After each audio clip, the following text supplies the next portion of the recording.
প্রিয় শিক্ষার্থীবৃন্দ, উকসা উচ্চ বিদ্যালয়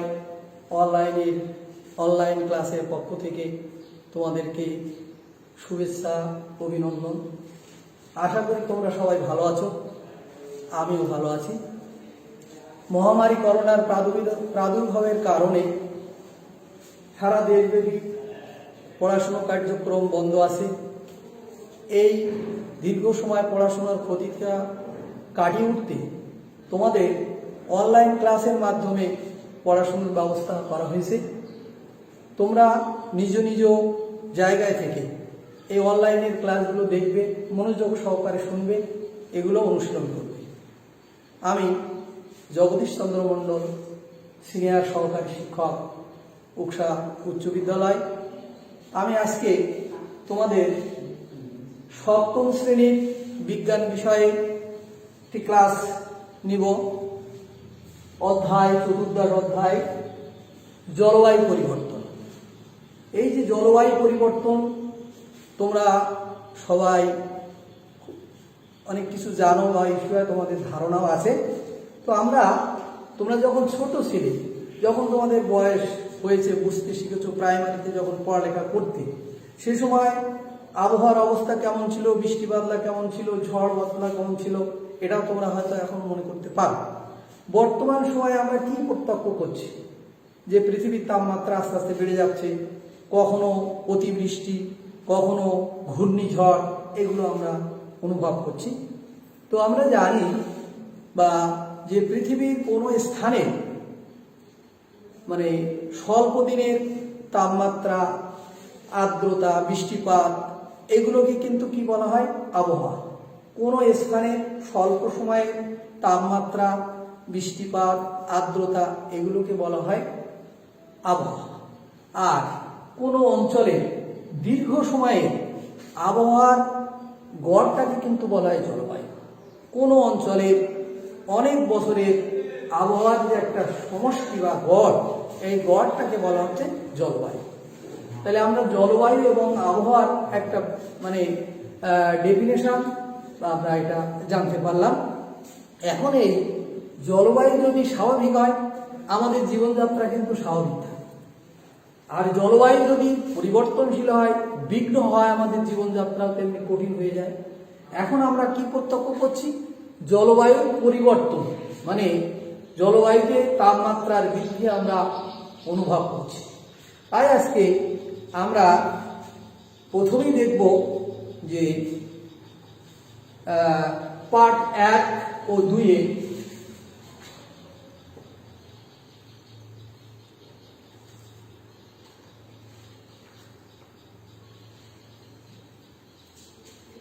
পার্ট 1 ও 2-এ পৃথিবীর বায়ুমণ্ডল কেমন।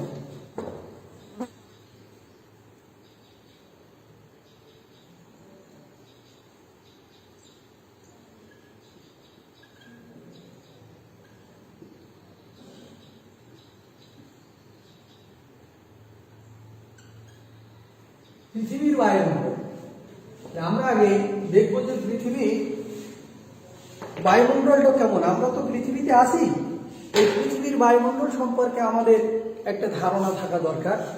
তো আমরা দেখছি যে সৃষ্টির আদিতে পৃথিবী ছিল অত্যন্ত গরম। এই তাপমাত্রা আস্তে আস্তে বিকিরণ করতে করতে পৃথিবী কিন্তু ঠান্ডা হয়ে এরকম একটা অবস্থায় রূপ নিয়েছে। তা সবচেয়ে যে হালকা এবং গ্যাসীয় আবরণগুলো ছিল, সেগুলো কিন্তু বাইরে চলে গেছে। তো আমরা এখন দেখি যে পৃথিবী পৃষ্ঠকে ঘিরে যে একটা হালকা আবরণ আছে, সেইটিকে কিন্তু বলা হয় বায়ুমণ্ডল। এই বায়ুমণ্ডলে রয়েছে নাইট্রোজেন এবং অক্সিজেন, এছাড়াও রয়েছে কার্বন ডাই অক্সাইড, ধূলিকণা, তারপরে আর্গন, হিলিয়াম, তারপরে আমরা আর কি দেখি, জলীয় বাষ্প, এসবগুলো কিন্তু বায়ুমণ্ডলে রয়েছে। এখন এই উপাদানগুলো কখনো পরিবর্তন হওয়ার কারণে আমাদের বায়ুমণ্ডলে বিশেষ কিছু সমস্যার সৃষ্টি হচ্ছে। তা আমরা এই বায়ুমণ্ডলের কয়েকটা স্তর আবার আছে। শুধু যে বিশেষ করে দেখা যাচ্ছে যে এই স্তরগুলোয় এই আবরণগুলো থাকার কারণে আমরা কখনো বৃষ্টিপাত হচ্ছে, কখনো ঋতুর পরিবর্তন হচ্ছে, কখনো শীত, কখনো গরম, এই যে বিভিন্ন সেজ, এর কারণে আমাদের শস্য ভাণ্ডার বা আমাদের প্রকৃতিতে যেগুলো জীবের জন্য খাদ্য গ্রহণের জন্য যা যা দরকার সেগুলো কিন্তু আমরা এই এখান থেকে পাচ্ছি। তো আমরা জানি, এখন আমরা দেখব যে এই বায়ুমণ্ডলের কটা স্তর, সেই স্তরগুলো আমরা একটু দেখার চেষ্টা করি। তো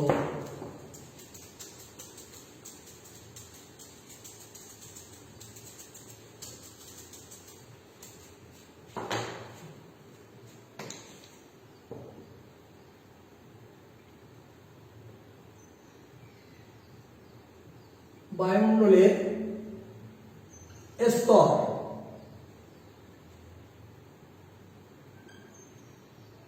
বায়ুমণ্ডলের স্তর 1 নম্বরে আছে ট্রোপোস্ফিয়ার। ট্রোপোমণ্ডল দিয়ে আমরা একটু সহজ করে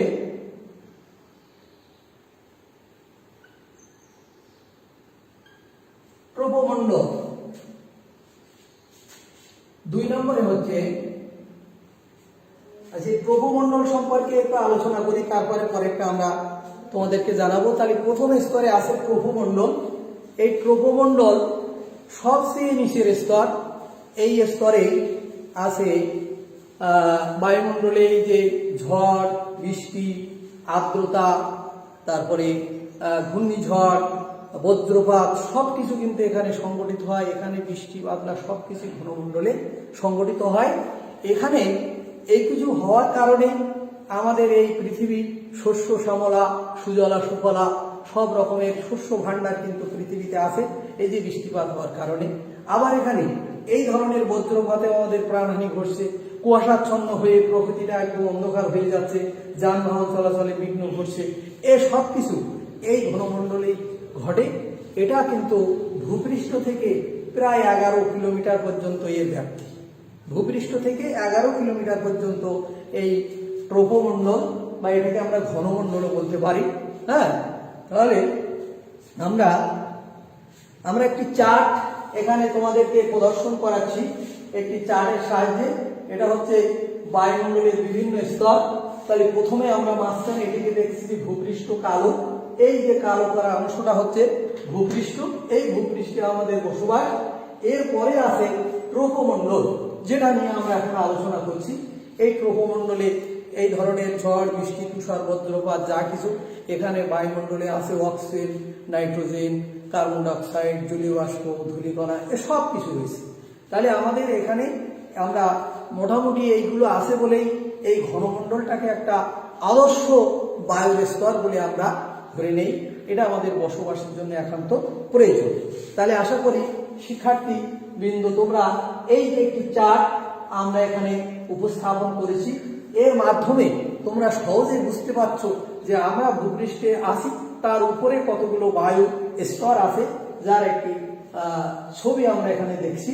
এরপরে আমরা 2 নম্বরে আসবো যে আরেকটা কি স্তর আছে, স্ট্রাটোমণ্ডল।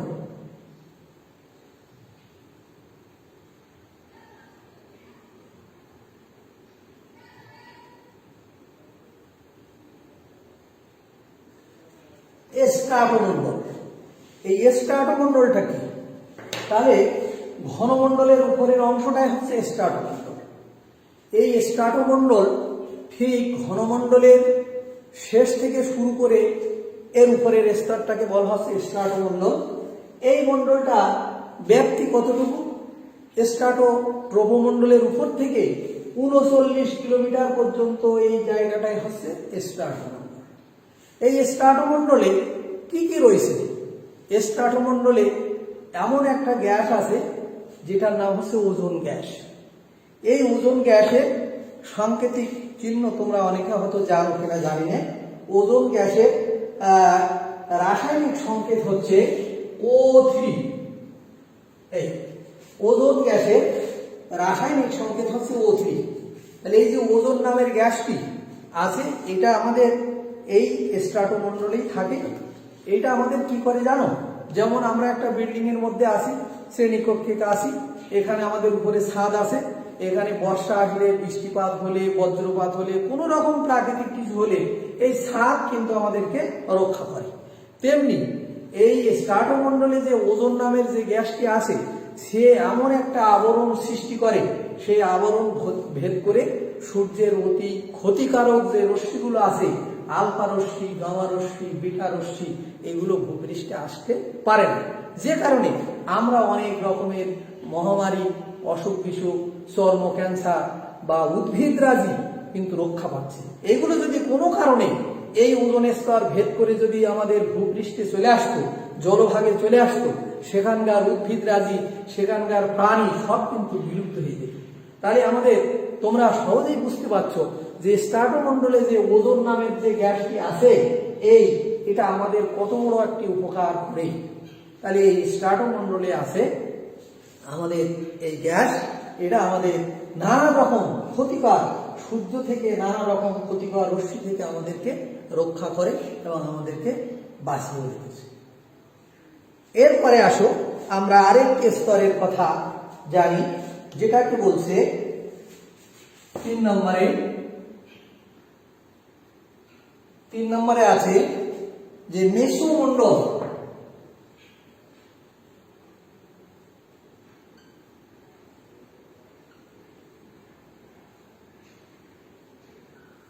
মেসোমণ্ডল, এই মেসোমণ্ডলটা হচ্ছে স্ট্রাটোমণ্ডলের উপরের স্তর। এখানে নিচের দিকে বায়ুর তাপমাত্রা কম থাকলেও যত উপরের দিকে যায়, এই স্তরে দেখাচ্ছে স্ট্রাটোমণ্ডলের শেষ আর এই মেসোমণ্ডলের শুরু। এই স্তরের উচ্চতা বাড়ার সাথে সাথে এর তাপমাত্রা কিন্তু কমতে থাকে। তাহলে আমরা মেসোমণ্ডল সম্পর্কে খুব সংক্ষিপ্ত তোমাদের এখানে, যেহেতু বায়ুমণ্ডলের স্তরের আলোচনা অনেক ব্যাপক, তারপরে তোমাদের শ্রেণী স্ট্যান্ডার্ড অনুযায়ী মেসোমণ্ডলের সংক্ষিপ্ত বর্ণনা আছে, যে স্ট্রাটোমণ্ডলের শেষ, মেসোমণ্ডলের শুরু। এই স্তরের উচ্চতা বাড়ার সাথে সাথে এখানে কিন্তু বায়ুর তাপমাত্রা কমতে থাকে। এটা হচ্ছে মেসোমণ্ডল। তারপরে আছে তাপমণ্ডল।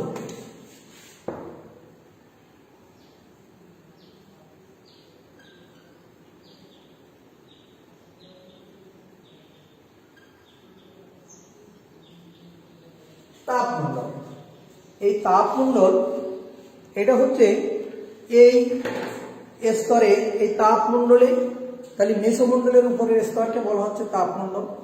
এই স্তর প্রায় বায়ুশূন্য, এই স্তর কিন্তু প্রায় বায়ুশূন্য, এখানে বায়ু এরকম থাকেই না। আর এই স্তরের তাপমাত্রা অনেক বেশি, এই স্তরের তাপমাত্রা অনেক বেশি। দেখা যায় যে কারণে যে তাপমাত্রা যত উচ্চতা বাড়বে, তাপমাত্রাও তত দ্রুত বাড়ে। এই জন্যই এই স্তরটাকে বলা হচ্ছে তাপমণ্ডল। আবার এখানে কিছু আয়নিক ব্যাপার আছে। এখানে যেমন পানির অণুতে হাইড্রোজেন এবং অক্সিজেন থাকে, তেমনি এখানে কিছু প্লাস এবং মাইনাস আয়ন এখানে থাকে। এই আয়নের কারণে এটাকে আবার বলা হয় আয়নমণ্ডল। এটা যেমন তাপমণ্ডল, তেমনি আয়নমণ্ডলও বলা হয়। এই আয়নমণ্ডল বলা হয় কারণ এখানে কিন্তু বেতার তরঙ্গ প্রতিফলিত হয়। কেমন করে বেতার তরঙ্গ প্রতিফলিত হয়? যেমন ধরো আমরা খুলনা রেডিও বেতার থেকে আমরা একটা বাউল সঙ্গীত শুনবো, একজন একটা প্রখ্যাত সঙ্গীতা মানে বাউল সঙ্গীত বা কোনো অনুষ্ঠান যদি আমরা শুনতে চাই, তখন আমরা রেডিও সেন্টারটা অন করি। ওখান থেকে সেই গানটা কিন্তু সোজাসুজি এই বায়ুমণ্ডল ভেদ করে আসতে পারে না, যেহেতু ঘনমণ্ডল অধিক ঘন, সেখানে বিভিন্ন বায়ুমণ্ডল মানে গ্যাস আছে, বিভিন্ন উপাদান আছে, বিল্ডিং আছে, গাছপালা আছে, অনেক বাধা। তাহলে এই শব্দ তরঙ্গটা প্রথমে কোথার থেকে মানে রেডিও বেতার থেকে সোজা চলে যাবে আয়নমণ্ডলে, আয়নমণ্ডলে ওখানে বাধা পেয়ে আবার চলে আসবে আমাদের রেডিও সেন্টারে, আমার রেডিওতে চলে আসবে। তাহলে আমরা এই যে আয়নমণ্ডলের মাধ্যমে এই যে টিভি হোক, রেডিও হোক, যে সমস্ত শব্দগুলো আমরা ওখান থেকে প্রতিফলিত হয়ে তখন আমাদের রেডিওতে আসে, তাহলে সোজা ওদিকে গেল, এরকম ক্রসিং আসবে, কিন্তু ঘনমণ্ডল ভেদ করে আসার কোনো সুযোগ নাই। তাহলে আমরা জানলাম যে এই যে তাপমণ্ডল বা আয়নমণ্ডলে এখানে বেতার তরঙ্গ প্রতিফলিত হয়, যে কারণে আমরা পৃথিবীর রেডিও স্টেশন থেকে খুব অল্প সময়ের ভিতরে মানে গান, বা খবর ইত্যাদি বিভিন্ন অনুষ্ঠান আমরা উপভোগ করতে পারি। প্রিয় শিক্ষার্থীবৃন্দ, তাহলে তোমরা এই যে বায়ুমণ্ডলের স্তর এবং এই যে বিভিন্ন স্তরের নাম, প্রথমে আমরা জানলাম ট্রপোমণ্ডল, এখানে কি কি আছে, তারপরে স্তর হচ্ছে স্ট্র্যাটোমণ্ডল, এখানে কি কি আছে, তারপরে হচ্ছে মেসোমণ্ডল, সর্বশেষ পড়ালাম হচ্ছে তাপমণ্ডল। আশা করি তোমরা এই 4টি স্তরের বায়ুর অবস্থান কি কি আছে, সেগুলো আমাদের জীবনে কি প্রভাব বিস্তার করে, কি উপকারিতা, এগুলো তোমরা সঠিকভাবে জানতে পেরেছো, বুঝতে পেরেছো এবং তোমরা এগুলো সঠিকভাবে অধ্যয়ন করবে। আমরা আরেকটু জিনিস এর সঙ্গে, তাহলে আমরা বায়ুমণ্ডলের স্তর মোটামুটি জানলাম। এখন আসো আমরা আরেকটু পাড়ের দিকে এগোবো, সেটা হচ্ছে পানি চক্র কি, পানি কিভাবে আমাদের এই পৃথিবীতে আসা যাওয়া করছে, আমরা এই সম্পর্কে একটু সম্যক ধারণা নেব। তাহলে এবারের পাঠের বিষয় হচ্ছে পানি চক্র।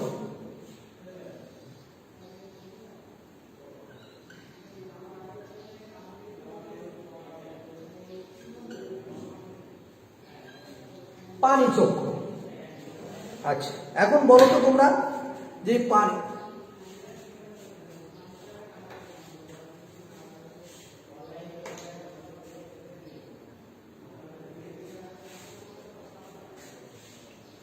চক্র, তাই এখন পানি কথাটা আমরা সবাই জানি, আমরা কেউ বলি জল, কেউ পানি। তো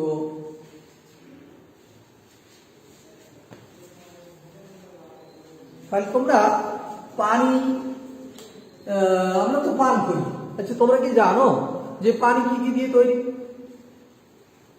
হয়তো অনেকে জানো না। তো পানি অক্সিজেন এবং হাইড্রোজেন এই দুটি গ্যাসের সমন্বয়ে তৈরি হয়েছে পানি। তাহলে আমরা দুটো গ্যাস রাসায়নিক বিক্রিয়া করে একটি তরল এলিমেন্ট তৈরি করেছে, একটা তরল পদার্থ, সেটার নাম হচ্ছে পানি। এই পানির অপর নাম জীবন। এই পানি ছাড়া আমাদের জীবনই চলে না, পৃথিবী চলবে না, পশু পাখি জীবজন্তু সবকিছু এই পানির দ্বারাই কিন্তু আমাদের তাদের জীবন প্রবাহ চলতে থাকে। তো পানি কিভাবে চক্রাকারে আসে সেটা আমরা জানি। তাহলে তোমরা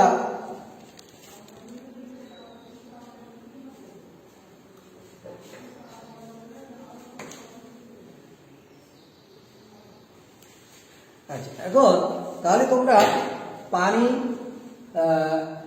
আমরা কিভাবে চক্রাকারে আসে সেটা কিন্তু জানবো।